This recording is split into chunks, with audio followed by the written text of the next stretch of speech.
healthy skeletal muscle helps with your metabolism and helps you actually burn fat. I didn't know that. Maybe that sounds basic to someone like you, but I think for most of us, I think I got to burn fat so that my muscle's more revealed. I don't know that packing on skeletal muscle helps me burn fat. Well, so talk about that for a second. It's interesting. Skeletal muscle has multiple roles in the body. Okay. And we always think about muscle as kind of like jacked and tan and the bro science. Yes. But it's so much more than that. Right. And I think that that's one reason why we haven't focused on it. We've just focused on, quote, adiposity, and we leave the skeletal muscle for the bros. Yes. But when we redefine its importance in health and medicine, we come up with a new framework. We come up with a framework called muscle-centric medicine. I got it in here. Yep. And when we think about muscle as really the pinnacle of health and wellness, we start to draw on what are its functions. For example, let's talk about the aging longevity trajectory. When you have healthy skeletal muscle, well, by the way, skeletal muscle at rest uses fatty acids. Okay. At rest, it uses fatty acids.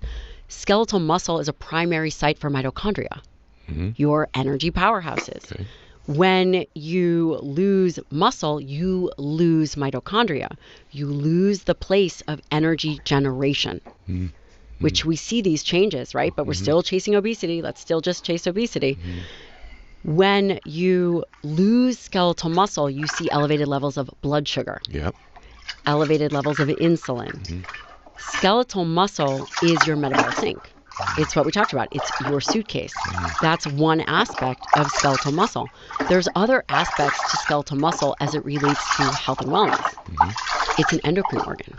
Which means what? When you contract skeletal muscle secretes proteins and molecules called myokines, which are anti-inflammatory in this way of they counterbalance the cytokine storm, the cytokine release in other cells that you hear about. Can we stay on that for a second? We can, of course. Okay. So, everybody, in a minute, by the way, we're going to talk about how to accumulate it. Okay. But I want to stay on this because there's other stuff I'm reading in the book. Like, here's the truth. I don't get sick very often, right?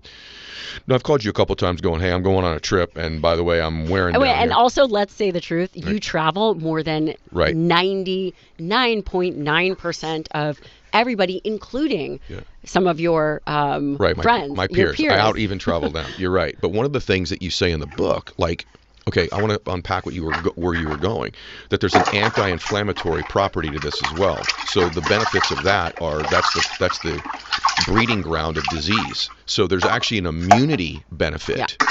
By the way, and this may be way off the line, I want you to talk about the immunity benefits of having more skeletal muscle.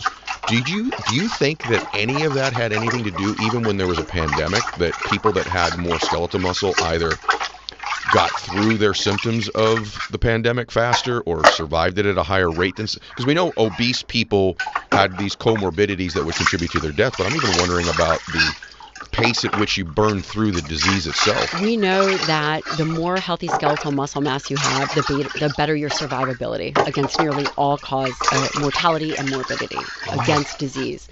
And in fact, low muscle mass is a greater risk in any kind of fall movement than higher body fat. Okay. So skeletal muscle loss is more detrimental to health and wellness than, in my opinion, gaining body fat. Wow. And here's one of the reasons why it's not really highlighted yet is because up until recently, your mind is going to be blown. We don't measure skeletal muscle mass directly. Okay. So we have decades and decades of literature that use these experimental endpoints